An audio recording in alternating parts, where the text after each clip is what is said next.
Hi, I'm Donzel with PS Arts, and we're kicking off 2024 with a special new series, Arty's Book Nook. Join us as we explore the magical worlds of art and reading through picture books about people who change the world through art. In this brave space, we'll go on adventures, discover the joy of storytelling, and get creative together. We're kicking things off with a wonderful book, BunnyBear by Andrea J. Loney and images by Carmen Saldana. BunnyBear is an inspiring story about the challenges and joys of searching for belonging. Even though it can be difficult at times, it's always best to stay true to who you are inside. Then, we know the friends we make love us for who we really are. Now, let's take a mindful moment. Why don't we take a deep breath together and think about all the things that make us special and unique? Ready? Go.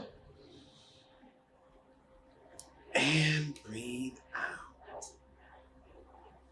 And as we read, let's all listen for the ways that BunnyBear is special and unique, and if we can relate.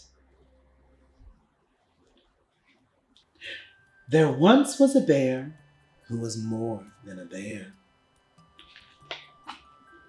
Sure, he was shaggy and stumpy, like most bears, and he could be loud, very loud, if he wanted to. But when he was alone, he loved to bounce through the forest, wiggle his nose, and nibble on strawberries. It made him feel free and light and happy. What you think? What makes you feel free and happy? What do you like to do? He called himself BunnyBear. The other bears didn't understand BunnyBear. They thought he was odd. What are you doing? They growled. Stop hopping around and catch these fish. Stop twitching your nose and eat your meat. Stop sitting there and stand up like a bear.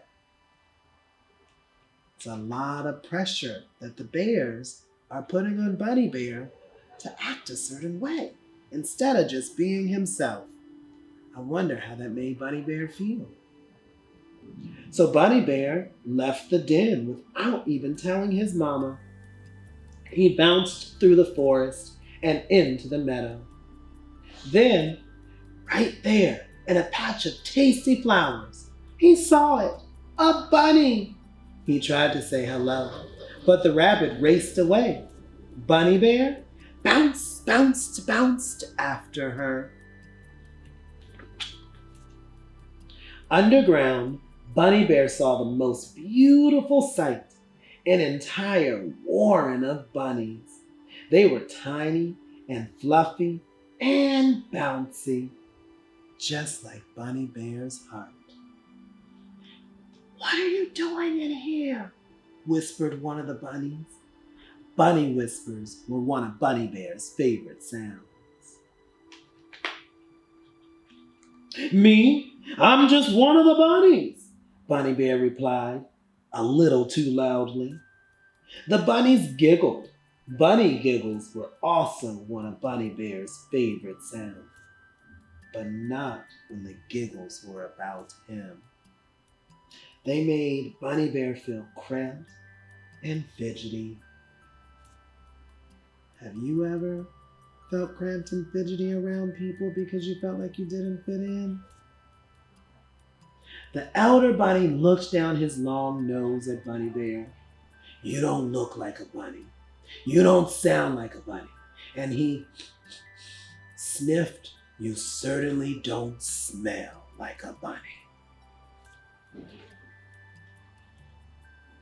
But, BunnyBear gasped, I feel bouncy and fluffy and tiny. See? He wiggled his tail and bounced, but his bounces were a little too big. I think you should go, the elder bunny said.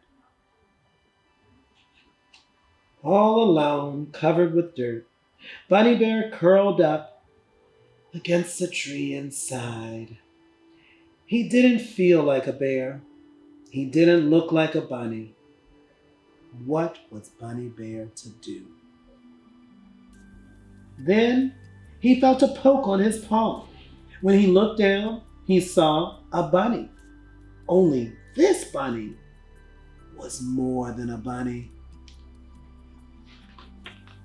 "I'm Grizzly Bun!" she roared. "You're awfully loud for a bunny," said Bunny Bear. "I'm no bunny, I'm a bear," said Grizzly Bun. Nose to nose with Grizzly Bun, Bunny Bear asked, "Are you sure you're a bear?" "Of course I am," said Grizzly Bun.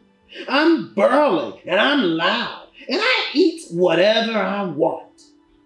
"That certainly sounds like a bear to me," said Bunny Bear. "Really?" whispered Grizzly Bun. "I mean, really?" "Yes," said Bunny Bear. "You just look one way on the outside and feel another way on the inside. And that's okay." It seems like Bunny Bear and Grizzly Bun have a lot in common, and they see each other for who they really are. And they like that about each other. "I'm so glad you're here," said Grizzly Bun. "Really? But I scared everyone away." "Not me," said Grizzly Bun. "When I see you, I feel more like me." Grizzly Bun's words made Bunny Bear's heart bounce with joy. He gave her the biggest, bunniest bear hug ever. So Bunny Bear and Grizzly Bun found the perfect place to be themselves. They played and giggled and roared with laughter. And they weren't just bunnies or bears. They were friends. And they were happy. Until... "Roar! Where have you been?" growled Mama Bear. "I found a new friend, Mama, and she likes me the way I am." His mother gave him the biggest, coziest Mama Bear hug ever. "I'm so happy for you, my sweet Bunny Bear," she said in a berry whisper. "Well done, my ferocious Grizzly Bun," the elder bunny said. "Let's go home." The next day, the bunnies threw a party, and all the animals in the forest were invited. Finally, Bunny Bear felt like he belonged.